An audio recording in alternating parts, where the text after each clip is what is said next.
صدر مملکت نے فیلڈ مارشل سید آصف منیر کی بطور چیف آف آرمی اسٹاف اور بطور چیف آف ڈیفنس فورسز تقرری کی منظوری دے دی۔ وزیر اعظم شہباز شریف نے سمری منظور کرنے کے بعد ایوان صدر بھجوائی تھی۔ ایوان صدر میں صحافیوں سے غیر رسمی گفتگو میں فیلڈ مارشل آصف منیر نے کہا، سب ٹھیک ہے، سب آپ کے سامنے ہیں، چیزیں بہتری کی طرف جا رہی ہیں، پاکستان اب اونچی اڑان کی طرف جائے گا۔ وزیر اعظم شہباز شریف کی فیلڈ مارشل آصف منیر کو پاکستان کا پہلا چیف آف ڈیفنس فورسز تعینات ہونے پر مبارکباد، نیک خواہشات کا اظہار۔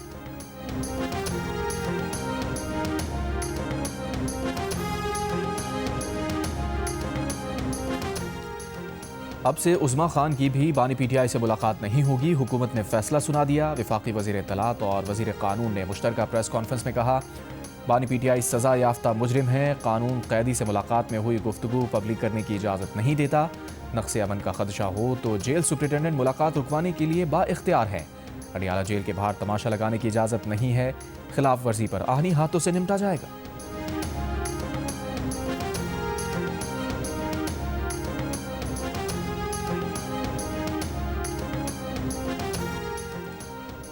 پاکستان کا برطانیہ سے شہزاد اکبر اور عادل راجہ کی حوالگی کا مطالبہ، برطانیہ کو پروپیگنڈا کرنے والے پاکستانی شہریوں کے خلاف ٹھوس شواہد فراہم کر دیے۔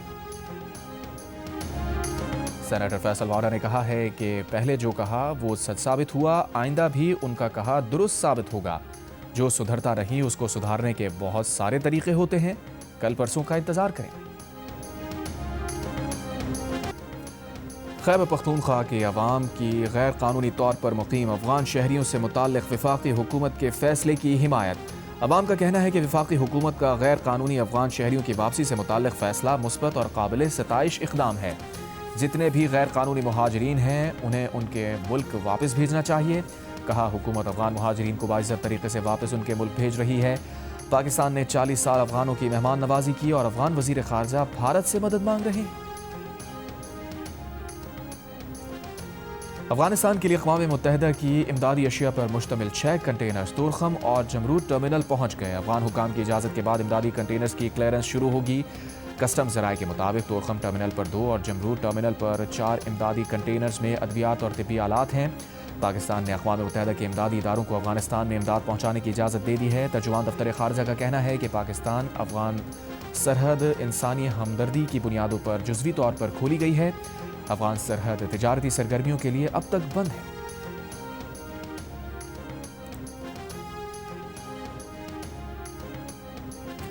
اسلام آباد کی انسداد دہشت گردی عدالت نے وزیر اعلیٰ خیبر پختونخوا سہیل آفریدی کو اشتہاری قرار دینے کی کارروائی کا آغاز کر دیا۔ جج ابوالحسن ذوالقرنین نے سہیل آفریدی کو اشتہاری قرار دینے کی استدعا منظور کر لی۔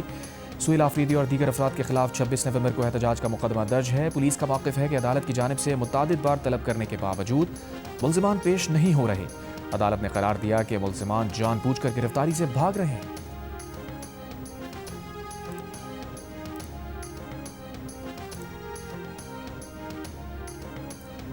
پی ٹی آئی رہنما بیرسٹر سیف کا کہنا ہے کہ پی ٹی آئی کے اسٹیبلشمنٹ کے ساتھ تعلقات تھے، آج اگر کسی وجہ سے اختلاف آ گیا ہے تو اس کا مطلب یہ نہیں کہ پی ٹی آئی کے ان کے ساتھ کٹی ہو گئی ہے۔ بیرسٹر سیف نے کہا، ان کا خیال ہے کہ اس وقت سیاسی جماعتوں اور اسٹیبلشمنٹ کے درمیان رابطے ہونے چاہیے، اپنی جدوجہد بھی جاری رکھنی چاہیے۔ سعودی عرب نے پاکستان کو $3 ارب کے ڈپازٹ کی مدت میں ایک بار پھر 1 سال کی توسیع کر دی۔ ذرائع اسٹیٹ بینک کے مطابق سعودی عرب کے $3 ارب کے ڈپازٹ کی مدت آج ختم ہو رہی تھی۔ سعودی عرب نے 2021 میں پاکستان کو $3 ارب کا ڈپازٹ فراہم کرنے کا معاہدہ کیا تھا۔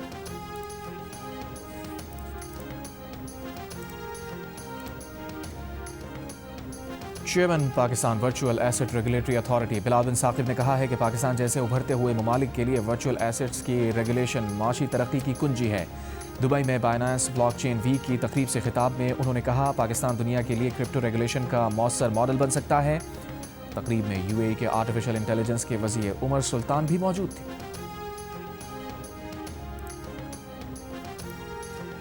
خیبر پختونخوا میں گردوں کی غیر قانونی پیوندکاری میں 5 منظم نیٹ ورکس کے ملوث ہونے کا انکشاف۔